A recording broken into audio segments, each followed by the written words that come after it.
ये बच्चे किसके हैं? बच्चे मेरे पोतरे हैं। कितने बच्चे हैं आपके? इको ही। एक ही बेटा है? हाँ जी। किधर है वो? फौत हो गया। शोहर कहाँ है आपके? वो भी फौत हो गया। और बच्चों की जो माँ है वो किधर है? बच्चों की माँ ने जाके ते अगे बंदा कर लिया। रो क्यों रही हो? क्या हुआ है? कुछ मामा किधर है? मामा शादी करा ली है। मुझे ये बताओ कि स्कूल जाने को दिल नहीं करता? करते हैं ईद आ रही है, ईद पे नए कपड़े नहीं लेने? लेने दादू को कहा है कि नए कपड़े लेकर लो? कहा है। क्या कहती दादू? दादा कहते मेरे पास पैसे नहीं हैं। कोई पैसे नहीं देंदा, रो तो के बच्चे भुखे पाने सौ जाते ते इन्हां नूं पालन वास्ते अगे तो मैं किसी दे भांडे तो किसी दे कपड़े तो ते काम कर लैंदी सोन, मैथों काम नहीं होंदा। मैं दिल दी मरीज हाँ, मेरे कोल ओह नहीं पैसे होंदे जेड़े मैं आपदी दुआ ले ला। किस तरह फिर घर दा जेड़ा खर्चा वगैरह है वो किस तरह चलदा है? रो के सौ जाते। ते घर खाना वगैरह नहीं बनदा? नहीं,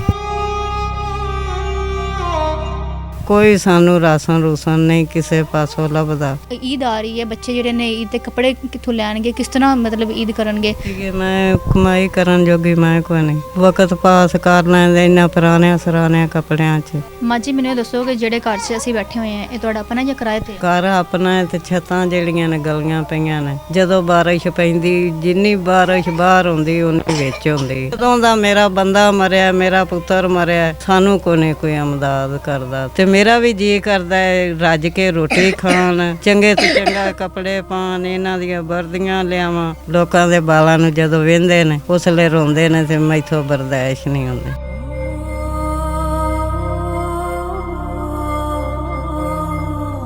अस्सलाम वालेकुम नाज़रीन, मैं हुमैरा बाइकर लीडर टीवी के साथ। नाज़रीन आज मैं आपकी मुलाकात एक ऐसी माँ जी से करवाऊंगी जो एक कमरे में अपने 3 पोतों के साथ किस तरह ज़िंदगी गुजार रही है। आज मैं आप लोगों को ये दिखाऊंगी। माँ जी से हम बात करते हैं और उनसे पूछते हैं, इनका ना कोई सहारा है, ना माँ जी का बेटा है, ना माँ जी का शोहर है, और ये किस तरह ज़िंदगी गुजार रहे हैं। हम इन्हीं से बात करते हैं और इनसे पूछते हैं। अस्सलाम वालेकुम माँ जी। वालेकुम सलाम। माँ जी क्या नाम है? जीरा। ये बच्चे किसके हैं? बच्चे मेरे पोतरे हैं। कितने बच्चे हैं आपके? इको ही। एक ही बेटा है? हाँ जी।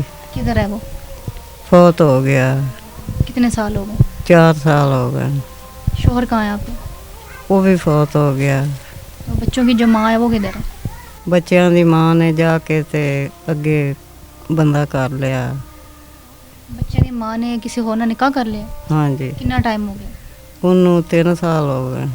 3 साल हो गए ते बच्चों की जिहड़ी माँ है वो बच्चों नूं नाल क्यों नहीं लेके गई? वो नाल नहीं लैके गई, अगों आप बच्चे पैदा करदी पई, वो फिर बगाने प्यो रखते हैं। उन्हें 3 साल हो गए ने मेरे कोल आ गए ने। अगे तो मेहनत कर लैंदी सां, मैं दिल दी मरीज हाँ। 3 बच्चे तुसीं पाल रहे जो, कोई नहीं है तुहाडा सहारा? कोई नहीं? सानू वेखे ना हुंदा है ना कोई पैसे पूसे देंदा, कोई पैसे नहीं देंदा, रो तो के बच्चे भुखे पाने सौ जाते हैं ते इन्हां नूं पालन वास्ते अगे तो मैं किसी दे भांडे तो किसी दे कपड़े तो ते काम कर लैंदी सोन, मैथों काम नहीं हुंदा। मैं दिल दी मरीज हाँ, मेरे कोल ओह नहीं पैसे हुंदे जेड़े मैं आपदी दुआ ले ला। किस तरह फिर घर दा जेड़ा खर्चा वगैरह है वो किस तरह चलदा है? रो के सौ जाते ते घर खाना वगैरह नहीं बनदा? नहीं। किस तरह फिर बच्चे जेड़े ने खांदे कित्थों ने? रमज़ान चल रहा, रोज़े चल रहे ने, ईद आ रही है। कोई सानू राशन रूसन नहीं किसी पासों लभदा, ना कोई देंदा है ते इन्हां बच्चियां नूं जे तो कोई रोटी लभ जाए ते खा के रो धो के सौ जाते हैं। बेटा क्या नाम है? अतिया। मुझे ये बताओ कि मामा किधर है? मामा शादी करा ली है। मामा ने किसी और के साथ शादी कर ली है? ये तो मामा को रोका नहीं था? नहीं, क्यों नहीं रोका? मार दी। मार दी। बच्चे समझदार हैं, बच्चों को जो है सारी बात का पता है कि मामा जो है वो किसी और के साथ निकाह करके चली गई है। कैसी माँ है जो अपने बच्चों को छोड़ के कैसे जा सकती है कि माँ, और यहाँ पर बच्चे जो है भूखे मर रहे हैं, खाने को कुछ नहीं है। तो माँ जी फिर अगे ईद आ रही है, बच्चे जेडे ने ईद के कपड़े कित्थों लैणगे, किस तरह मतलब ईद करनगे?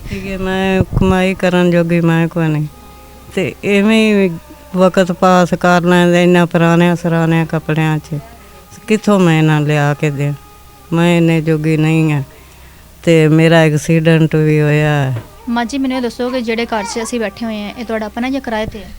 ਘਰ ਆਪਣਾ ਹੈ ਤੇ ਛੱਤਾਂ ਜਿਹੜੀਆਂ ਨੇ ਗਲੀਆਂ ਪਈਆਂ ਨੇ। ਜਦੋਂ ਬਾਰਿਸ਼ ਪੈਂਦੀ, ਜਿੰਨੀ ਬਾਰਿਸ਼ ਬਾਹਰ ਹੁੰਦੀ ਉਨੀ ਵਿੱਚ ਹੁੰਦੀ, ਤੇ ਸਾਨੂੰ ਕੋਈ ਸਹਾਰਾ ਨਹੀਂ ਦਿੰਦਾ। ਤੇ ਨਾ ਇਹਨਾਂ ਬੱਚਿਆਂ ਨੂੰ ਰਜਾ ਕੇ ਖਵਾ ਲਵਾਂ, ਤੇ ਨਾ ਹੀ ਮੈਂ ਆਪਦੀ ਦੁਆ ਜੋਗੇ ਨੇ, ਮੇਰੇ ਕੋਲ ਕੋਈ ਨਹੀਂ ਨੇ। ਤੇ ਸਾਡੇ ਤੇ ਗਰੀਬੀ ਆਈ ਪਈ, ਬੰਦੇ ਮੇਰੇ ਨੂੰ ਮਰੇ ਨੂੰ ਵੇਖਣਾ 4 ਸਾਲ ਹੋ ਗਏ ਨੇ, ਤੇ ਸਾਡੇ ਬੁਰਾ ਹਾਲਾਤ ਹੋਇਆ ਪਿਆ। ਤੁਹਾਨੂੰ ਕੀ ਮਸਲਾ ਹੈ? ਮੈਨੂੰ ਆ ਵੇਖਣਾ, ਦਿਲ ਦੀ ਮਰੀਜ਼ ਆ ਵੇਖੋ, ਦਿਲ ਦੀ ਮਰੀਜ਼ ਆ। ਨਾਲੇ ਮੇਰਾ 3 ਵਾਰੀ ਮੈਨੂੰ ਅਟੈਕ ਹੋ ਚੁੱਕਾ। ਇਲਾਜ ਨਹੀਂ ਕਰਵਾਇਆ? ਕਿੱਥੋਂ ਕਰਾਵਾਂ, ਕਿੱਥੋਂ ਲਵਾਂ ਪੈਸੇ? ਕਿੰਨੇ ਪੈਸੇ ਹੋਣ ਤੇ ਤੁਹਾਡਾ ਇਲਾਜ ਹੋ ਜਾਂਦਾ? ਤੇ ਮੇਰੇ ਕੋਲ ਕਿਰਾਏ ਜੋਗੇ ਨਹੀਂ ਲੱਭਦੇ। ਤੇ ਮੈਂ ਵੇਖੇ ਨਾ ਕਿੰਦੇ ਕੋਲੋਂ, ਜਿੰਦੇ ਕੋਲੋਂ ਹੀ ਪੁੱਛੀਏ ਕੋਈ ਵੀ ਨਹੀਂ ਦਿੰਦਾ। ਕੋਈ ਤੁਹਾਡਾ ਆਪਣਾ ਰਿਸ਼ਤੇਦਾਰ, ਕੋਈ ਆਸ-ਪਾਸ, ਕੋਈ ਹਮਸਾਇਆ, ਕੋਈ ਵੀ ਨਹੀਂ ਮਦਦ ਕਰਦਾ? ਜਦੋਂ ਦਾ ਮੇਰਾ ਬੰਦਾ ਮਰਿਆ, ਮੇਰਾ ਪੁੱਤਰ ਮਰਿਆ, ਸਾਨੂੰ ਕੋਈ ਨਹੀਂ ਕੋਈ ਮਦਦ ਕਰਦਾ ਤੇ ਨਾ ਕੋਈ ਦਿੰਦਾ। ਕਿਸ ਤਰ੍ਹਾਂ ਇੱਕ ਤੁਹਾਡੀ ਵੀ ਉਮਰ ਹੋ ਗਈ ਹੈ, ਤੁਹਾਨੂੰ ਇਹ ਮਸਲੇ ਨੇ, ਤੁਹਾਡਾ ਇਲਾਜ ਹੋਣ ਵਾਲਾ ਹੈ, ਫਿਰ ਬੱਚਿਆਂ ਦਾ ਕੌਣ ਸਹਾਰਾ ਬਣੇਗਾ? ਤੁਹਾਨੂੰ ਕੁਝ ਹੋ ਜਾਂਦਾ ਤੇ ਬੱਚਿਆਂ ਦਾ ਕੌਣ ਹੈ? ਬੱਚਿਆਂ ਦਾ ਮੈਂ ਵੇਖਣੇ ਇਸੇ ਗੱਲੋਂ ਆਉਂਦੀ ਹਾਂ, ਜੋ ਇਹਨਾਂ ਬੱਚਿਆਂ ਦੀ ਸਹੂਲਤ ਵਾਸਤੇ ਜੋ ਕੋਈ ਸਾਡੀ ਫੇਵਰ ਕਰ ਦੇਵੇ, ਸਾਡੀ ਇਮਦਾਦ ਕਰ ਦੇਵੇ। ਤੇ ਗਰੀਬ ਬੰਦੇ ਆ ਅਸੀਂ, ਵੇਖਣੇ ਇੰਨੇ ਜੋਗੇ ਨਹੀਂ। ਤਿਗੇ ਅੱਗੇ ਰੋ ਰੋ ਕੇ ਖਪੇ ਨੇ, ਸਾਨੂੰ ਰੋਟੀ ਦੇ, ਸਾਨੂੰ ਰੋਟੀ ਨਹੀਂ ਖਾਈ? ਨਹੀਂ, ਕੋਈ ਰੋਟੀ ਨਹੀਂ ਖਾਧੀ। ਤੇ ਸਵੇਰ ਦਾ ਕੁਛ ਹੀ ਨਹੀਂ ਖਾਇਆ? ਸਵੇਰੇ ਇਹਨਾਂ ਨੂੰ ਖਵਾਈ ਸੀ, ਅੱਧੀ ਰੋਟੀ ਦਿੱਤੀ ਗਈ। ਤੇ ਹੁਣ ਇਹਨਾਂ ਨੂੰ ਮੈਂ ਆਖਿਆ ਚੁੱਪ ਕਰਕੇ ਸੌਂ ਜਾ। मैं कितों ले आके दे? कोई ऐसा रिश्तेदार? मुझे ये बताओ कि स्कूल जाने को दिल नहीं करता? करता है। ईद आ रही है, ईद पर नए कपड़े नहीं लेने? लेने। दादू को कहा है कि नए कपड़े लेकर दो? कहा है। क्या कहती दादू? दादू कहते मेरे पास पैसे नहीं हैं। आपने कहा दादू को? क्या कहती दादू? दादू कहती है कि ऐसे दादू कहती है पैसे काम में। आपने कहा है? हाँ। क्या कहती दादू? मेरे पास के पैसे नहीं है। आप भी स्कूल नहीं जाते हो? नो। तीनों ही स्कूल नहीं जाते? ਮੇਰਾ ਜੀ ਕਰਦਾ ਹੈ ਜੋ ਇਹਨਾਂ ਨੂੰ ਸਕੂਲੇ ਵੀ ਕੱਲਾ ਕਰਾਂ, ਇਹਨਾਂ ਦੀਆਂ ਵਰਦੀਆਂ ਵੀ ਲਿਆਵਾਂ, ਇਹਨਾਂ ਨੂੰ ਚੰਗੇ ਤੋਂ ਚੰਗਾ ਖਵਾਵਾਂ। ਤੇ ਜਦੋਂ ਫਿਰ ਮੈਂ ਉਦਾਰਾ ਵੀ ਪੁੱਛੀਏ ਤਾਂ ਸਾਨੂੰ ਕੋਈ ਦੇ। ਮਾਂ ਜੀ ਤਾਂ ਬਹੁਤ ਹੀ ਤੁਹਾਡੇ ਹਾਲਾਤ ਖਰਾਬ ਨੇ। ਮੈਂ ਇਹ ਸੋਚ ਰਹੀ ਹਾਂ ਕਿ ਛੱਤਾਂ ਜਿਹੜੀਆਂ ਨੇ, ਛੱਤਾਂ ਵੀ ਸਾਡੀਆਂ ਕੋਈ ਪਤਾ ਨਹੀਂ, ਭਾਵੇਂ ਹੁਣ ਡਿੱਗ ਪੈਣ। ਜਦੋਂ ਬਾਰਿਸ਼ ਪੈਂਦੀ ਸਾਰਾ ਪਾਣੀ ਵਿੱਚ ਆਉਂਦਾ। ਮਦਦ ਵਾਸਤੇ ਕਿਸੇ ਨੂੰ ਕਿਹਾ ਨਹੀਂ ਜੀ? ਅਸੀਂ ਬੜਿਆਂ ਨੂੰ ਆਖਿਆ, ਕੋਈ ਕਿਸੇ ਸਾਡੀ ਬਾਤ ਨਹੀਂ ਪੁੱਛੀ। ਕਿਉਂ ਨਹੀਂ ਕੀਤੀ? ਕੋਈ ਨਹੀਂ, ਸਾਨੂੰ ਕਿਸੇ ਵੀ ਨਹੀਂ ਦਿੱਤੇ, ਨਾ ਲੱਗਦਿਆਂ ਲੈਂਦਿਆਂ ਦਿੱਤੇ, ਨਾ ਪਾਸਿਓਂ ਸਾਡੀ ਕਿਸੇ ਮਦਦ ਕੀਤੀ। ਬੱਚੇ ਛੋਟੇ ਛੋਟੇ ਨੇ, ਤੁਹਾਨੂੰ ਪਤਾ ਬੱਚਿਆਂ ਦੀ ਈਦ ਤਾਂ ਬੱਚਿਆਂ ਦੀ ਹੁੰਦੀ ਹੈ, ਤੇ ਈਦ ਤੇ ਕੱਪੜੇ ਨਹੀਂ ਪਾਣਗੇ ਤੇ ਕਿਸ ਤਰ੍ਹਾਂ ਈਦ ਇਹਨਾਂ ਦੀ ਹੋਏਗੀ? ਹੁਣ ਇਹ ਮੈਂ ਦੱਸੋ, ਮੈਂ ਇਹਨਾਂ ਦਾ ਕੀ ਕਰਾਂ? ਮੇਰੇ ਕੋਲ ਕੋਈ ਸ਼ੈ ਹੋਵੇ ਤੇ ਮੇਰਾ ਵੀ ਜੀ ਕਰਦਾ ਹੈ ਰੱਜ ਕੇ ਰੋਟੀ ਖਾਣ, ਚੰਗੇ ਤੋਂ ਚੰਗਾ ਕੱਪੜੇ ਪਾਣ, ਇਹਨਾਂ ਦੀਆਂ ਵਰਦੀਆਂ ਲਿਆਵਾਂ ਤੇ ਬੱਚਿਆਂ ਨੂੰ ਲਿਆ ਕੇ ਤੇ ਖਾਵਾਂ ਪਿਆਵਾਂ। रो क्यों रही हो? क्या हुआ? कुछ क्या हुआ है? रोना क्यों आ रहा है?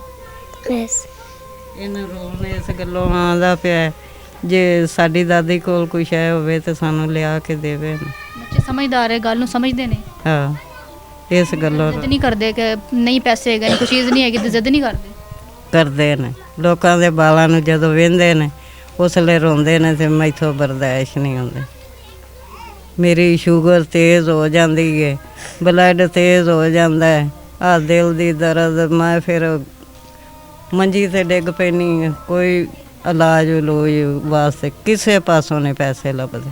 नाज़रीन, ये हालात हैं इनके कि यहाँ पर खाने के लिए, एक टाइम के खाने के लिए पैसे इनके पास नहीं है। बच्चों ने सुबह की आधी आधी रोटी खाई हुई है और आपको ये पता है कि रमज़ान चल रहा है और आगे ईद आने वाली है, तो बच्चों के ईद के कपड़े नहीं लिए और माजी जो है बता रही है कि मेरा इलाज होने वाला है और माजी के पास इलाज के पैसे नहीं है। मैं ये हैरान हूँ सोच के कि अगर माजी को कुछ, अल्लाह ना करे कि माजी को कुछ हो, अगर हो जाता है तो इन बच्चों का सहारा कौन बनेगा। बच्चों का ना बाप है, ना दादा है, ना बच्चों की माँ है, माँ भी छोड़ के किसी और के साथ चली गई, उसने निकाह कर लिया, लेकिन इन बच्चों का कौन है। इतने प्यारे फूल जैसे बच्चे हैं और इस बच्ची को देख के मुझे और ज़्यादा दुख हो रहा है कि बच्ची के दिल में पता नहीं क्या बात आई है जो बच्ची रोने लग पड़ी है। तो मैं यही कहना चाहूँगी कि आप लोग ऐसे लोगों की मदद किया करें। ये मेरा कैमरामैन जो है ये दिखा सके, ये देखें, मैं आपको इनकी छत दिखाती हूँ। ये देखें, इस छत जो है इनकी छत गिरने वाली है, बारिश आती है तो यहाँ से पानी गिरता है नीचे और किसी टाइम भी ये जो छत है गिर सकती है। और ये जो कमरे के अंदर मेरा कैमरा में अगर पूरा कमरा दिखा सके तो इस एक कमरे के अंदर सिर्फ एक चारपाई पड़ी हुई है और यहाँ पर ये बच्चे सोते हैं अपनी दादों के साथ और इसी कमरे में जो है वो अपनी ज़िंदगी गुजार रहे हैं। और ये कच्चा सा ये मतलब कमरा बना हुआ है और कोई सामान नहीं इस कमरे में। ये देखें, टूटा हुआ पंखा पड़ा हुआ है और ये बस ये एक चारपाई और एक ये चारपाई है, यहाँ पर ये ज़िंदगी गुजार रहे हैं। इनका नंबर हम आपकी स्क्रीन पर चला रहे हैं। तो अल्लाह ताला ने दुनिया में बहुत से लोगों को बहुत दिया हुआ है, अगर उनमें से थोड़ा थोड़ा अगर इनको दे देते हैं तो मैं कहती हूँ कि इनकी जो छत है वो बन जाएगी और बच्चे जो है यहाँ पर इस छत के नीचे सुकून से सो सकते हैं। माजी के दिल से ये डर निकल जाएगा कि जो मेरी छत है कल को गिर नहीं सकती, जो मेरे बच्चे हैं वो मतलब कि सेव हैं। तो मैं यही कहना चाहूँगी कि ऐसे लोगों की मदद किया करें। हम लोग नंबर चला रहे हैं, मैं बार बार ये बात कर रही हूँ, उनकी मदद करें। ईद आ रही है, बच्चे जो हैं यहाँ पर, इनको देख के मेरे दिल को कुछ हो रहा है कि आगे ईद पे कपड़े पहनेंगे या नहीं पहनेंगे। आप लोग अगर इनकी मदद करेंगे तो बच्चे जो है अच्छे से ईद गुजार सकते हैं और माजी का जो है वो इलाज हो सकता है। मुझे इजाज़त दे, मिलते अगले प्रोग्राम में, तब तक के लिए अल्लाह हाफ़िज़।